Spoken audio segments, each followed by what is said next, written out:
For years, people told me Reflectix insulation wouldn't work. They told me that it wouldn't work in my camper van, and then I lived in it for 6 years. And then they told me it wouldn't work in this cabin, and I've been in here for over a year. Of course, that includes summer, winter, and we're working on another summer now. It's been perfectly comfortable. Just about every time I show the inside of the cabin, I get a comment that says, "Why isn't it insulated?" And I understand where that's coming from, but it is insulated. And today I wanted to show you guys exactly how I insulated the cabin. I wanted to show you guys why I chose one of the cheapest insulation options out there, what actually happens after living with it. And I'm not saying Reflectix is the very best insulation available, but after living with it for 7 years, I know it works. I built this cabin the way that would be possible.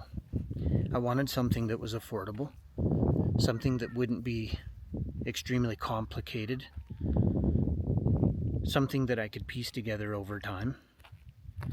And having hey little buddy, having extremely affordable insulation that worked made a lot of sense. I spent a lot of time with my grandpa up at his cabin when I was a little boy, and I liked the look of the cabin. And I just couldn't even imagine building this cabin with this great looking second grade wood and and then just covering it up inside with drywall or something, put up insulation and then cover it. That didn't make sense to me. I still haven't finished a lot of little nooks and crannies on the cabin, but that's the insulation right there. It's called Reflectix. So the first thing I did was put up the paneling on the walls here. This is just 2x8, and there's gaps. It doesn't matter. In fact, that's good for the expanding wood. The black, you can see black back there. That's the rainwater barrier. So there's just the paneling, then the barrier, then the Reflectix insulation, and then siding, which is just this wood going the opposite direction on the outside. That's why it makes a lot of sense when people say, "Why isn't the cabin insulated?" Because it doesn't look like it is. To be clear, the correct way to install Reflectix is to leave an air gap of at least 1 inch.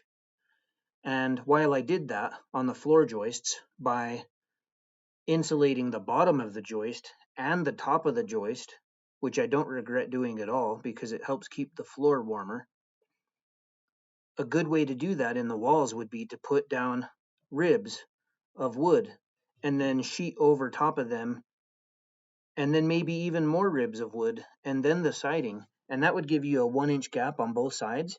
It would make it more effective, but it costs a lot more money. And that's why I didn't do that. I lived in this camper van for 6 years. And the only thing between it and the freezing temperatures outside was Reflectix. And,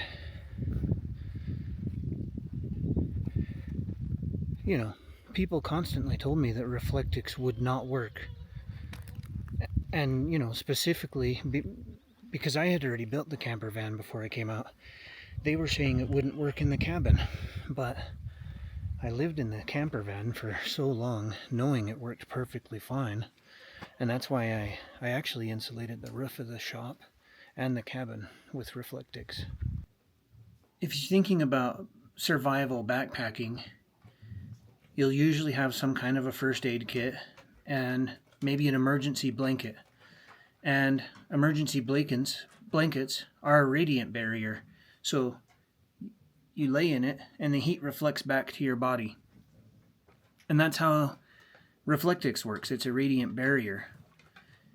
Now imagine that you place that emergency blanket on posts a foot above your body and there's wind blowing through. It wouldn't work nearly as well as if you wrap it around your body and close in the heat so it can't escape.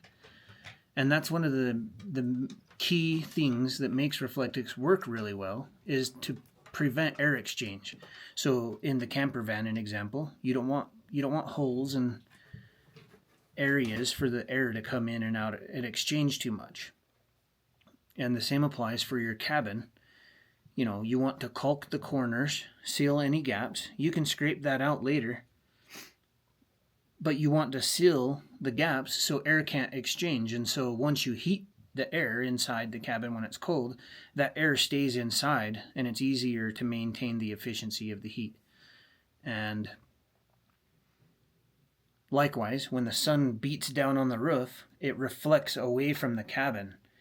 And by putting the windows on the north side of the cabin, the sun can't beat in and heat the cabin in the summertime, which for me is the dramatic part of the season. If it's 97 or 105, I don't want sun beating in through the windows. They can just hit this back side of the cabin and bounce away pretty well. And it keeps it nice and cool, and it's like sitting in the shade basically, only better. The same thing applies for the Russian stove over there. It creates a significant amount of heat, and that heat hits the walls and bounces back. It doesn't leak out through cracks much. It's reflected back in, and so it holds that heat inside the cabin. In fact, I've never had a point throughout the year that I can't efficiently heat or cool the place to the exact temperature that I want to maintain. So if you think about it, before I built this cabin, it all started with what I knew I could and couldn't do. And it's very similar to the 4-step system I've put in place, which is freely available on my website. It helps you find a county that's friendly that you can build in, helps you locate land that's in that county. It helps you do due diligence so you don't get land that's a dud, and then you can build your frugal homestead. It's all freely available on the website, and if you want depth, you can pick up the Frugal off-grid path. And if you do, I'll see you live on the 20th, and in that live Q&A, I can help you walk through your specific situation together. So all the little things add up, and you can see the sun is beating in the windows, or trying to, and these windows, I don't even have to cover them because the sun gets past those windows pretty quick, but it allows a lot of light into the cabin. And in the summertime, for about a week, it gets up around 97. I think 105 might be the hottest it's been in the 6 years I've been out here. And that lasts, for about a week of days, it'll be up around there. And then for a nice few months, maybe it's around 90 or so. And then in the wintertime, 0 is not uncommon. And there's about a week where it's around 0, maybe -5 or something like that.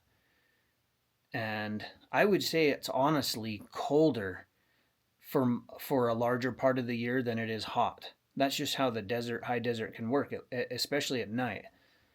Up until just recently, it was like 40, 44 degrees in the morning. It might have been close to that, but no, it was warmer this morning.